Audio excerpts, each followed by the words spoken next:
All Kerala +2 lab assistant association Kottayam ജില്ലാ സമ്മേളനം Baker memorial സ്കൂളിൽ നടന്നു. AKPLA ജില്ലാ പ്രസിഡന്റ് സക്കീർ മജീദ് അധ്യക്ഷത വഹിച്ച സമ്മേളനം ഗവൺമെന്റ് ചീഫ് ജയരാജ് ഉദ്ഘാടനം ചെയ്തു. ലാബ് അസിസ്റ്റന്റുമാരുടെ ശമ്പള കുടിശ്ശിക നൽകാനുള്ള നടപടി സ്വീകരിക്കുമെന്ന് government chief doctor N. Jayaraj പറഞ്ഞു. സംഘടനയ്ക്ക് അങ്ങനെ അംഗീകാരം കിട്ടുക എന്ന് പറഞ്ഞാൽ അത്ര എളുപ്പമുള്ളൊരു കാര്യം. അംഗീകാരം നേടിക്കഴിഞ്ഞ് ഒരുപാട് ആളുകൾക്ക് അതിൻ്റെ ജീവിതത്തിൽ ഒരു വലിയ പ്രയോജനമാണ് സംഘടന മുഖേന നേടിയെടുക്കാൻ ഈ സംഘടനയ്ക്ക് കഴിഞ്ഞു. മാത്രമല്ല 26 വർഷമായി നമ്മുടെ സംഘടന ആവിർഭവിച്ചത്. 26 വർഷമായിട്ട് ഈ സംഘടനയെ സംബന്ധിച്ചിടത്തോളം ആവശ്യങ്ങൾ നേടിയെടുക്കുന്ന കാര്യത്തിൽ കാണിച്ച ആർജവം അതിൻ്റെ സംഘടനാ നേതൃത്വത്തെ പ്രത്യേകമായിട്ട് അഭിനന്ദിക്കുക.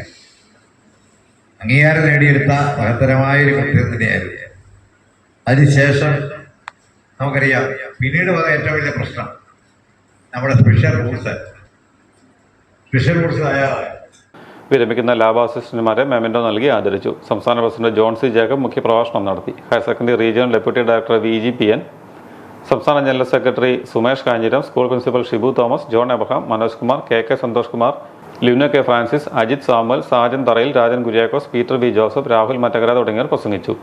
ജില്ലാ പ്രസിഡന്റായി Zakir Majeed, secretary Lino K. Francis, ട്രഷററായി അജിത് സാമുവൽ, വൈസ് പ്രസിഡന്റായി Biju Dominic, Samji TS, joint സെക്രട്ടറിയായി രാഹുൽ മറ്റകര തുടങ്ങിയവരെയും 18 അംഗ എക്സിക്യൂട്ടീവ് കമ്മിറ്റിയും തെരഞ്ഞെടുത്തു.